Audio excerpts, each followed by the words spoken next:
being black is like black as my job, I think the young man said. And now put onto the to-do list to help explain things to white people too. Is just like, it's, I don't know.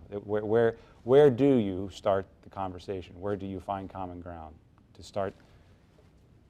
How do you find a starting point when one young man said there's so many differences amongst us all? Well, I think Reverend Dr. Weiss Baker said it best when she talked about the relationships that are being built through the movement right now. Before I came to St. Louis, I moved here just a couple of years ago, just a couple of months before Mike Brown was shot and killed. And I was not an activist for Black lives. I was not working against racism in our criminal justice system.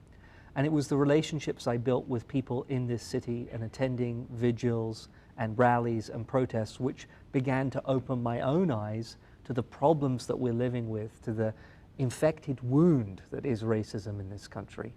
And that's where I find my hope and where I think that we can start to build those relationships. I had to turn up to something and make a commitment to listening to people who had fundamentally different experiences of the world than I do, and believing those experiences.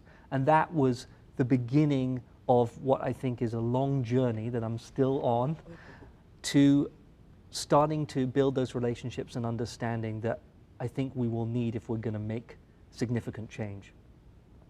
And I'm very grateful for that. I'm genuinely grateful for your leadership, because it's been it's had a major effect on so many people in this region and across the country. I mean, a movement was built here which has changed the world.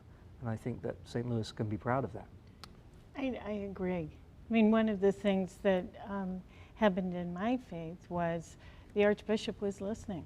After Michael Brown is when we haven't had a Peace and Justice Commission in the Archdiocese for about 20 years. And after Michael Brown, Archbishop Carlson wanted to enter the conversation and realized that our faith calls us to work on this. And that's when he started the Peace and Justice Commission again. That's when he asked me, you know, that I was offered this position. And so I think it affected everybody in different ways. I think people realize now you can't just go to church anymore and hear baby Jesus loves you. That we've got to start talking about, how do we get along? How do we live together? How do we, you know, and it could be something as simple, you know, as having prayer vigils together, or it could be, you know, education pieces. But I think the faith community especially has a special obligation.